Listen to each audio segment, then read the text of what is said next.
हमारे देश में समूह का कॉन्सेप्ट बहुत पहले से रहा है। समूह में लोग मड़ई उठाते थे, समूह में लोग मिलकर के खेती कर लेते थे, धान की रोपाई कर लेते थे, धान की कटाई कर लेते थे, इस तरह से बहुत सारे काम करते थे। लेकिन अभी जो आधुनिक रूप है स्वयं सहायता समूह का, यह बांग्लादेश के प्रोफेसर यूनुस जो नोबेल विजेता हैं उनके द्वारा इस प्रयोग को किया गया और बांग्लादेश ग्रामीण विकास बैंक ने सबसे पहले एक्सेप्ट किया। इसके बाद यह दुनिया के स्तर पर तमाम देशों में इसका विस्तार हुआ।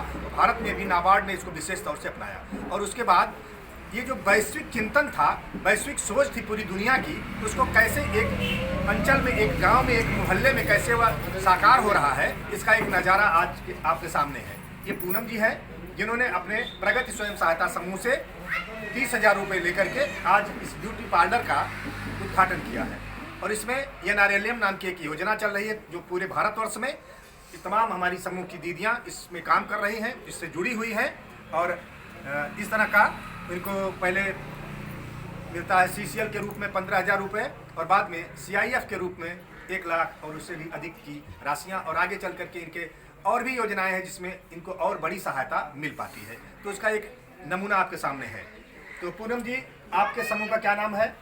प्रगति स्वयं सहायता समूह। प्रगति स्वयं सहायता समूह, ग्राम है मोहिउद्दीनपुर और ये विकास खंड है मोहम्मदपुर आजमगढ़ जिले का और आप उसकी सचिव हैं। क्या नाम है आपका? शशिकला जी। आप भी उसकी सदस्य हैं, क्या नाम है? सुनीता। तो अध्यक्ष, सचिव, कोषाध्यक्ष और आप उसकी सदस्य के रूप में काम कर रही हैं। आपको और भी थोड़ा सामाजिक एक्सपोजर रहा है। आपने पहले राष्ट्रीय स्वयं सेविका, नेहरू युवा केंद्र के राष्ट्रीय स्वयं सेविका के रूप में अपने विकास खंड के अंतर्गत महिलाओं को, नौजवानों को रचनात्मक कार्यों से जोड़ने का काम किया है। इस नाते आपका कॉन्फिडेंस लेवल और बढ़ा हुआ था और आपने इस काम की शुरुआत किया। अच्छा बताइए, आपके समूह की बैठक किस दिन होती है? साप्ताहिक होती होगी जी। किस दिन होती है? शनिवार। कितने बजे होती है 10 और कहाँ होती है? कोषाध्यक्ष के घर किरण। दर्शकों को बताते चलें कि जो लोग भी स्वयं सहायता समूह से जुड़ना चाहते हैं, जुड़े हुए हैं, उनके लिए है कि पंचसूत्र का अगर पालन करेंगे तो स्वयं सहायता समूह अपने आप मजबूत और बहुत ही ताकतवर बनेगा। वो पंचसूत्र है: नियमित बैठक, नियमित बचत और नियमित कर्ज वितरण और नियमित कर्ज की वापसी और इसके साथ ही नियमित रूप से उनका जो रजिस्टर है उस पर सारी कार्रवाई समय से लिखी जाए। ये 5 सूत्र अगर स्वयं सहायता समूह ने अपना लिया तो एक अच्छा समूह बन सकता है। तमाम सारी योजनाएं हैं हमारे गाँव में। जो कोटा है, नियंत्रित मूल्य की दुकान, वो भी स्वयं सहायता समूह को प्राथमिकता है। मछली पालन के लिए जो पट्टे पर दिया जा रहा है उसमें भी प्राथमिकता है। इस तरह से और भी कई, अभी फार्म मशीनरी बैंक जो खेती से जुड़ी महिलाएं हैं उनके समूहों को उसका भी लाभ दिया जा रहा है। 18 लाख रुपए तक की अनुदान की चीज़ें मिल रही हैं। तो तमाम सारी चीज़ों को समूहों से जोड़ दिया गया है, तमाम इसके फायदे। मैं आपसे जानना चाहता हूँ कि आप ये जो समूह में अपना काम कर रही हैं तो इसका आपने कुछ ट्रेनिंग वगैरह भी लिया है? ब्यूटी पार्लर संबंधी कुछ जानकारी हासिल किया होगा? जी हाँ। आपका हमने अपने मायका कहाँ है आपका? मायका जौनपुर जिला। जिला जौनपुर और ग्राम चक गोविंदपुर। हमने अपने मायके में ब्यूटी पार्लर का कोर्स किया है। आपकी पढ़ाई कितनी हुई है? हमारी पढ़ाई तो जब मैं मायके में थी तो BA तक था।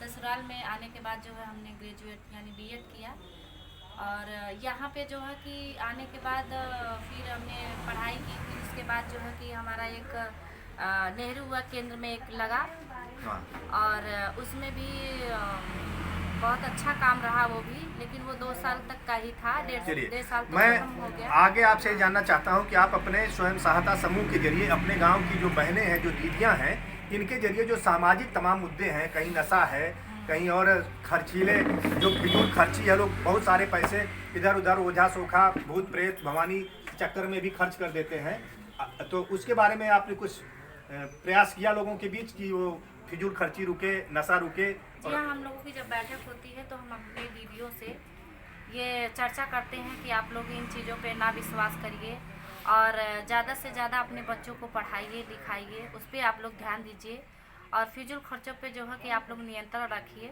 अभी जैसे किसी के घर बच्चा पैदा हो जाता है तो बधावा या बधाई के रूप में लोग 10, 20, 50 लोग जाते हैं और उसके घर पे खूब खाना पीना करते हैं और उस कपड़ा लत्ता भी देना पड़ता है, तो जिसके घर जाते हैं उसकी कमर टूट जाती है, बहुत नुकसान होता है। तो आप लोगों ने ये प्रयास आपको करना चाहिए कि हम उसको रोक लगाएं और पूरे समाज में चेतना पैदा करें कि न तो बधावा में फालतू खर्चा करेंगे और न किसी का खर्चा हम लेंगे। इस तरह से हमको बदलाव लाना है। एक आदमी जाए, क्यों इतनी बड़ी खुशी क्या है कि उस बच्चे के भी दवाई के लिए पैसा नहीं रहेगा, कल उसका भविष्य कैसे आगे बढ़े, उसको पढ़ने लिखने के लिए कपड़ा लत्ता पढ़ाई दवाई सारी चीज़ों के लिए हमको तो और पैसा जुटा के रखना चाहिए। हम खुशी में खर्चा कर दे रहे हैं तो ये खुशी कठिनाई और बढ़ाने वाली है ना, ये बधाई है कि उस आदमी का बध है।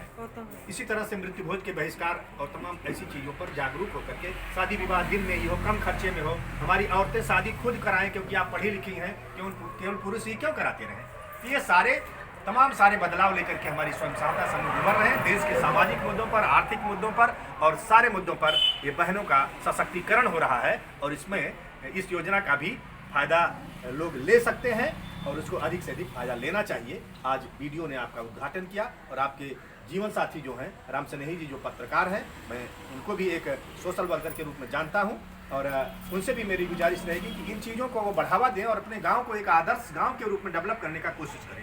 स्वयं सहायता समूह का मतलब केवल ये समूह और रोजगार तक ही नहीं है, इसके आगे भी सोचिए कि कैसे हमारे गलत खर्चे रुक जाएं और हमारा सामाजिक स्वास्थ्य भी बेहतर हो, हम स्वस्थ रहें, हमारे घर से दवा पर पैसे न जाए, हमारा खान पान, हर घर में सब्जी पैदा करें, हर घर में दूध पैदा करें, बकरी पालें, भैंस पालें और इन चीज़ों से हम अपने काम को आगे बढ़ाएं। हर घर को रोजगार से जोड़ना है, अलग अलग चीज़ों को लेकर के, कोई सिलाई करेगा तो कोई सब्जी की दुकान लगाएगा, ये सारी चीज़ें होंगी। तो आज बहुत खुशी हो रही है कि प्रगत स्वयं सहायता समूह ने एक कदम बढ़ाया है और एक वैश्विक उस योजना को एक गांव में धरातल पर उतार दिया है। मैं तमाम अपने दर्शकों और दीदियों से, बहनों से कहना चाहता हूं कि आप भी इसी तरह से आगे बढ़ें। आप क्या कहना चाहेंगे अपनी बहनों से कुछ?